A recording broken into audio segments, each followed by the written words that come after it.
Halo, Halo, Ayah. Saya Nina. Nina, bagaimana kerjamu di Taiwan? Sangat baik. Majikan baik sekali terhadap saya. Meskipun susah merawat kakek yang stroke, tapi Nyonya selalu mengikuti peraturan ketenaga kerjaan. Saya diberi waktu istirahat yang cukup sesuai kontrak kerja. Kadang-kadang hari Minggu, ia mengantar saya ke masjid. Tuan juga mendorong saya untuk mengikuti berbagai kegiatan. Mempunyai waktu luang sendiri agar memiliki kesempatan belajar Mandarin. Yang benar, kedengarannya lumayan juga ya. Apakah kamu sudah terbiasa di sana? Ayah tidak perlu khawatir. Tuan dan Nyonya sangat baik pada saya. Juga sangat menghormati agama saya. Orang Taiwan juga ramah dan baik. Makanya selain berteman dengan TKA dari Indonesia, saya juga mengenal banyak teman-teman Taiwan. Nah, kalau begitu kamu harus merawat kakek dengan baik dan bekerja yang rajin ya. Nyonya begitu baik pada saya pasti dengan sepenuh hati merawat kakek. Simpati dan peduli, majikan dan TKA menjadi satu keluarga. Kementerian Ketenagakerjaan dan Anda bersama-sama mengusahakan keberhasilannya.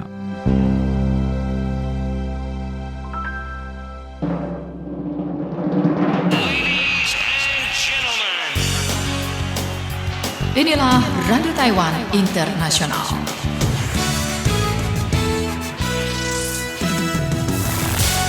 Bergabung kembali ke dalam Radio Taiwan Internasional, siaran dalam bahasa Indonesia. Seperti biasa, RTI bakal mengudara di ruang dengar Anda tentunya dengan acara info kita yang mana bakal dibawakan oleh saya, ya Aditya Nugraha di sini.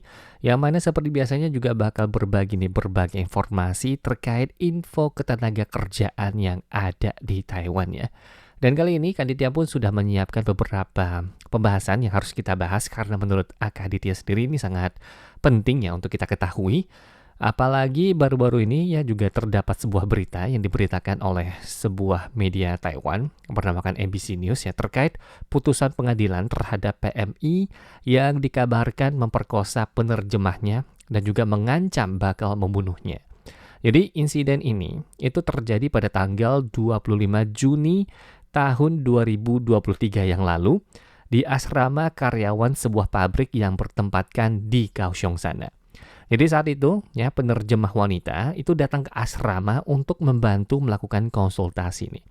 Namun tanpa diduga dirinya itu justru mengalami pelecehan dari pekerja migran pria tersebut yang secara paksa katanya itu menyentuh bagian dada dan juga area sensitifnya nih teman-teman. Jadi meskipun korbannya itu udah berulang kali berteriak jangan dan juga udah berusaha keras untuk melawannya, tapi penerjemah wanita ini tetap tidak mampu dalam menghentikan langkah sang pelaku dan akhirnya pun mengalami pemerkosaan tadi. Dan demi melindungi diri ya, katanya itu sang penerjemah pun merekam seluruh kejadian tersebut. Kemudian dalam rekaman suara itu terdengar jelas jikalau suara korban yang terus-menerus menolak dan juga menangis sambil berteriak, ini adalah pelecehan terhadap saya. Dan tak disangka, hampir 1 tahun ya setelah kejadian, pekerja migran pria tersebut kembali menghubungi sang penerjemah wanita ini saat dirinya itu lagi bekerja di sebuah kebun pepaya yang ada di Kaohsiung sana. Melalui jejaring ataupun aplikasi WhatsApp, dirinya itu mengirim pesan suara ya dan juga teks yang isinya itu untuk meminta korban untuk memperlihatkan bagian dadanya kepada dirinya. Serta memaksa korban untuk merekam bagian intimnya melalui video dan kemudian diminta untuk mengirimnya ya kepada dirinya. Dirinya juga mengancam nih bakal menyebarkan rekaman hubungan seksual mereka jikalau korban itu tidak menuruti keinginannya, disertai pesan-pesan yang intimidatif ya, seperti jangan macam-macam, jangan buat masalah, atau aku akan membunuhmu dan keluargamu akan hancur, seperti itu. Dan ancaman tersebut ya sontak membuat korban merasa sangat takut dan mengalami gangguan yang terbilang emosional ya. Dan menurut isi putusan dari pengadilan, semua pesan ini itu telah dijadikan barang bukti dan pekerja migran pria itu juga telah mengakui jikalau dirinya itu memang telah mengirimkan pesan-pesan tersebut. Jadi penerjemah wanita tersebut itu juga menyatakan setelah mengalami pelecehan dari pria tersebut, dirinya itu mengalami ataupun menderita insomnia dan juga gejala gangguan kecemasan dalam jangka yang panjang. Kemudian juga kehilangan rasa percaya diri ya terhadap orang lain ya, ataupun mungkin rasa percaya terhadap orang lain, serta mengalami penurunan kualitas pada kehidupan dan pekerjaannya. Dan karena itu dirinya pun mengajukan gugatan ke pengadilan dan menuntut ganti rugi nih sebesar 2 juta dolar Taiwan ya, sebagai kompensasi atas penderitaan mental yang dialami oleh penerjemah ini. Jadi dalam proses persidangan ya, pekerja migran pria itu mengungkapkan nih jikalau dirinya saat ini tuh hanya menerima upah minimum di Taiwan dan enggak memiliki kemampuan finansial untuk membayar jumlah ganti rugi yang diminta, yaitu adalah 2 juta dolar Taiwan tadi. Dan setelah mempertimbangkan latar belakang serta kondisi ekonomi dari kedua belah pihak ya, beserta tingkat keparahan tindakan dari sang pelaku dan dampaknya terhadap korban, pengadilan itu akhirnya memutuskan bahwa pekerja migran tersebut itu harus membayar ganti rugi sebesar 560.000 dolar Taiwan sebagai sebuah kompensasi nih atas penderitaan mental korban ya. Dan untuk saat ini dari beritanya itu membilang seperti itu ya, untuk hukumannya itu adalah ganti rugi sebesar 560.000, tapi setelahnya kita juga masih belum tahu. Dan maka dari itu ya, terkait hal ini Kak Ditya juga bakal berbagi informasi terkait menjaga dan juga menyelamatkan diri kita ya. Apalagi kita setelah meninggalkan kampung halaman, meninggalkan Indonesia, kita datang ke negeri orang ya, ke tempat orang ataupun ke tempat yang asing, otomatis ya kita di tempat yang asing itu juga harus tahu nih dalam caranya untuk menjaga dan juga menyelamatkan diri kita ya. Jadi yang pertama Kak Ditya ingatkan sekali lagi ya, yang namanya data pribadi itu harus disimpan dengan baik ya teman-teman ya. Jadi sekedar mengingatkan teman-teman semua ya, jikalau dokumen pribadi itu harus disimpan dengan baik. Jadi jangan pernah ya secara sembarangan itu memberikan data-data pribadi Anda kepada orang asing yang nggak dikenal ya. Selain itu barang-barang berharga teman-teman semua itu juga harap disimpan dengan baik dan juga harus memperhatikan beberapa hal yang sebentar lagi bakal Kak Aditya bagikan. Yuk ambil pulpennya, ambil kertasnya, tolong dicatat ya. Jadi yang pertama, itu jangan pernah ya tanda tangan dokumen apapun yang nggak ada diterjemahkan ke dalam bahasa Indonesia ataupun dokumen yang tidak dimengerti. Misalnya surat hutang ataupun surat pernyataan. Nggak peduli apakah itu, asalkan nggak ada terjemahan dalam bahasa Indonesia, teman-teman semua jangan tanda tangan. Kenapa Kak? Ya jadi harus tahu nih ya. Karena begitu teman-teman tanda tangan, mungkin aja bill giro yang nggak jelas ya, ataupun mungkin surat hutang ataupun bahkan dokumen-dokumen lainnya, maka teman-teman itu harus bertanggung jawab nih untuk membayar pinjaman secara hukum meskipun bukan Anda yang pinjam. Kemudian kedua, ya jangan memberikan buku tabungan ataupun mungkin kartu ATM, bahkan stempel ataupun paspor ataupun juga kartu ARC Anda serta barang-barang pribadi lainnya kepada orang lainnya. Bahkan teman juga jangan ya, karena apa? Begitu teman-teman memberikan buku tabungan ya ataupun stempel ataupun kartu ATM kepada orang lain, uang di rekening teman-teman semua itu bisa diambil nih oleh orang lainnya. Jadi harus hati-hati. Kemudian ketiga, itu jangan sembarangan percaya ya dan juga mengikuti permintaan orang lain itu untuk pergi ke bank dan juga melakukan pengurusan pinjaman ya teman-teman ya. Karena apa?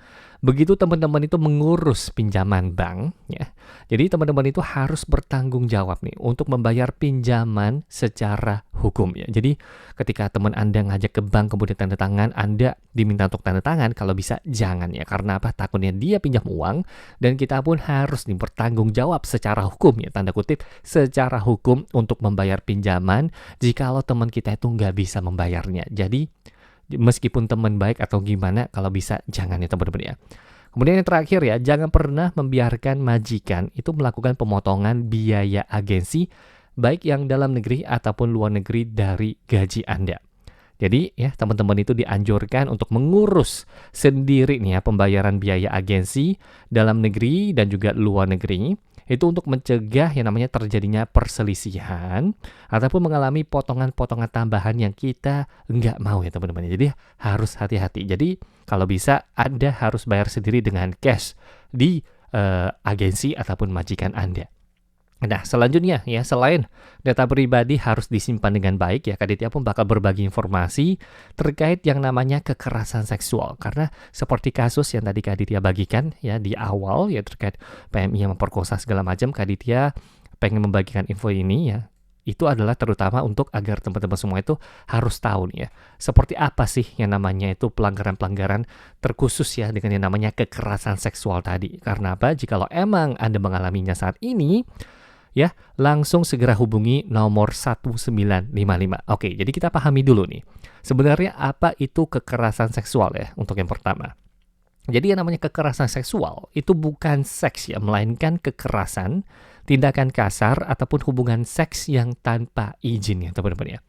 Jadi secara ringkas itu dijelaskan ya, segala hal yang tidak melalui persetujuan teman-teman semua, hubungan seks yang terjadi itu tidak melalui persetujuan Anda dan dilakukan nih dengan cara perkosaan, paksaan ya, ancaman, bahkan hipnotis ataupun cara-cara lain yang bertentangan dengan kemauan teman-teman semua, semuanya itu tergolong dalam kekerasan seksual ya. Dan selain itu, asalkan bukan atas kemauan teman-teman semua, kemudian teman-teman itu disentuh nih oleh orang lain, ataupun diraba di bagian tubuh manapun, selain itu sentuhannya itu udah mencapai tahap kecabulan, itu juga termasuk dalam kekerasan seksual. Nah, selanjutnya yang harus diingat, ambil pulpennya dan kertasnya, tolong dicatat.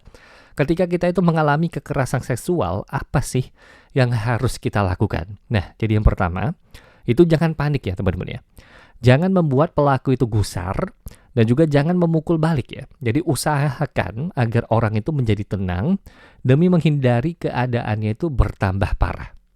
Kemudian kedua, itu adalah lindungi diri sendiri, khususnya itu bagian penting tubuh kita seperti bagian kepala, wajah, leher, dada, perut, dan juga yang lain-lain.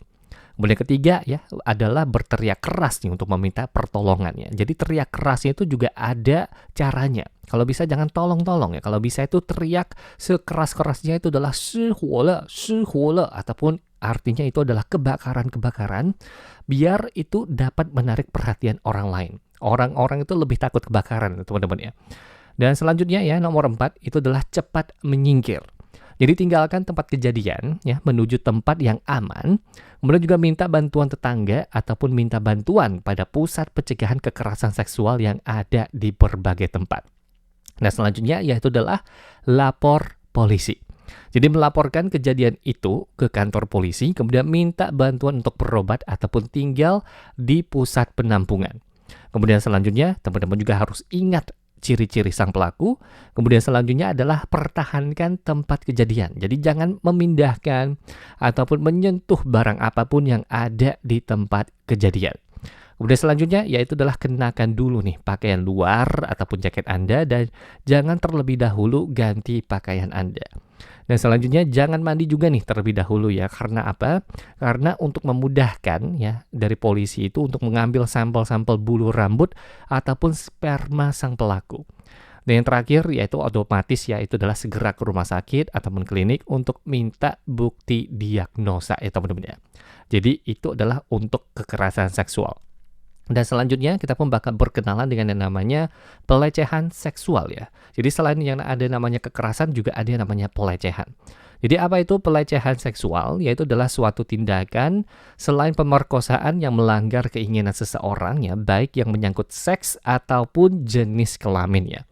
Jadi contohnya yang pertama ya, sebuah situasi di mana sewaktu seseorang itu menerima ataupun menolak nih sebuah tindakan yang akan mengakibatkan kehilangan ataupun pengurangan hak-hak dalam pekerjaan, pendidikan, pelatihan, pelayanan, perencanaan, dan juga kegiatan. Ataupun yang kedua, yaitu adalah sebuah tindakan yang menggunakan cara tulisan, gambar, suara, ataupun bahkan video, ataupun juga barang-barang lain, ataupun dengan cara diskriminasi ya, perkataan yang menghina atau cara sendiri sehingga mengakibatkan ataupun merusak harga diri Anda ataupun ketakutan batin ya, ataupun mental. Kemudian juga merasakan situasi permusuhan ataupun penyerangan ataupun dampak-dampak negatif terhadap pekerjaan, pendidikan, pelatihan, pelayanan ya, perencanaan kegiatan dan juga kegiatan sehari-hari ya. Jadi itu adalah yang namanya pelecehan seksual. Dan apa itu pelecehan seksual yang ada di tempat kerja? Nah, ini tolong dicatat ya. Jadi terbagi menjadi dua. Yang pertama yaitu adalah pelecehan seksual di tempat kerja yang bersifat terang-terangan. Jadi pekerja, ya katakanlah teman-teman semua pada saat bekerja, majikan ataupun mungkin rekan kerja ataupun pelanggan itu melakukan tindakan ataupun juga ucapan yang menghina ataupun melecehkan secara seksual, yang mana itu menciptakan lingkungan kerja yang enggak nyaman ya secara seksual, bahkan mengganggu harga diri dan juga kebebasan Anda ya sebagai pekerja ataupun mempengaruhi hasil kerja pekerja. Nah, ini juga udah termasuk nih yang namanya pelecehan seksual di tempat kerja yang bersifat terang-terangan. Dan selain itu, ada juga yang namanya pelecehan seksual di tempat kerja yang bersifat timbal balik. Apakah itu? Jadi majikannya ataupun bos ya ataupun laupan itu memanfaatkan posisinya untuk melakukan permintaan ataupun tindakan ataupun ya itu kayak mengucapkan sesuatu yang melecehkan nih secara seksual, secara terang-terangan ya, maupun secara isyarat terhadap pekerja ataupun pencari kerja itu sebagai syarat untuk memberikan pekerjaan, imbalan, ataupun mungkin nilai, ataupun mungkin kenaikan jabatan, dan juga yang lain-lain. Contohnya nih, misalkan nih ya Anda bilang mau naik gaji, tapi dari bos boleh naik gaji, tapi tolong foto bagian intim Anda kemudian kirim ke saya. Nah, ini juga udah termasuk nih yang namanya pelecehan seksual di tempat kerja yang bersifat timbal balik ya teman-teman ya. Dan sekarang pertanyaan nih yang paling pentingnya, apa nih yang harus kita lakukan jika mengalami yang namanya pelecehan seksual tadi? Jadi ketika saat Anda mengalami pelecehan seksual ya, jikalau teman-teman itu memilih cara yang pasif nih untuk menghadapinya, otomatis ya itu adalah caranya seperti bersabar untuk nggak ngeberitahu gitu ya. Kemudian juga tidak mempedulikan seperti pura-pura tidak dengar ataupun tidak mengerti. Kemudian juga melarikan diri ataupun mengundurkan diri dan lain-lain. Biasanya itu nggak bakal menghentikan sang pelaku ya, yang mana itu malah bakal ngebuat dia itu semakin menjadi-jadi. Karena itu ya harus menggunakan cara yang aktif nih pada waktu menghadapi pelecehan seksual. Yang pertama ya, jikalau keadaannya itu memungkinkan, itu dapat mencoba untuk berkomunikasi dengan sang pelaku. Jadi langsung berhadapan ya, ataupun melalui surat, ataupun juga melalui pihak ketiga, ataupun agensi, ataupun ya yang Anda percaya ya, yang dipercaya oleh kedua belah pihak yang pastinya, dengan jelas kemudian ya memberitahu kepada sang pelaku rasa nggak nyaman yang teman-teman rasakan. Kemudian juga meminta sang pelaku itu untuk menghentikan tindakannya sesegera mungkin. Dan yang kedua ya, jikalau keadaannya itu tidak membaik ya, otomatis itu dapat menggunakan strategi memegang kendali. Yang pertama, teman-teman itu dapat memberitahu proses kejadian dan dampak yang Anda alami nih kepada teman-teman ataupun keluarga yang Anda percayai. Kemudian kedua, yaitu adalah mencatat kejadian pelecehan seksual, kemudian juga catat semua proses kejadian yang sudah Anda alami secara terperinci, seperti apa ya, seperti usaha apa yang udah pernah Anda lakukan untuk menolak ataupun melawannya, dan jikalau nggak ada, kenapa, dan apa yang Anda rasakan, apa juga nih dampak-dampak lain yang Anda rasakan ya. Jadi deskripsikan sang pelaku, deskripsikan juga reaksi sang pelaku, kemudian juga catat detail ya waktunya, hari dan juga lokasi kejadian, dan juga segera tuliskan setiap kejadian yang telah terjadi dan simpan baik-baik catatan Anda. Yang kemudian yang ketiga yaitu adalah mengumpulkan bukti nih, seperti merekam suara sang pelaku. Kemudian yang keempat yaitu adalah otomatis meminta bantuan hukum seperti mengajukan tuntutan kriminal, kompensasi sipil, bantuan administrasi, ataupun mengajukan banding, ataupun juga mengajukan penengah. Jadi ingat ya teman-teman ya, ketika Anda mengalami pelecehan seksual di lapangan kerja, itu otomatis teman-teman semua itu dapat segera mengadu nih kepada majikan Anda. Jadi sewaktu majikan itu mengetahui situasi pelecehan seksual tersebut, seharusnya majikan Anda itu bakal sesegera mungkin mengambil tindakan yang efektif nih untuk mengatasi masalah tersebut. Dan jika majikan menyalahi aturan, otomatis ya teman-teman semua itu dapat menghubungi saluran hotline MOL dengan nomor 1955, saluran konsultasi dan juga pengaduan tenaga kerja ataupun melapor kepada pemerintah daerah setempat. Jadi ingat ya nomornya 1955 ya, sekali lagi 1955. Jikalau Anda mengalami yang namanya pelecehan seksual ataupun mungkin yang namanya kekerasan seksual di tempat kerja ataupun di luar sana, otomatis ya nomor ini bakal membantu Anda untuk melaporkan sang pelaku agar dia mendapatkan hukuman ya karena tindakan yang emang gak senonoh itu ya teman-teman ya. Oke deh, dan ini karena masa waktu ya, maka dari itu acara info kita sampai di sini dulu. Sampai jumpa semua. Bye-bye.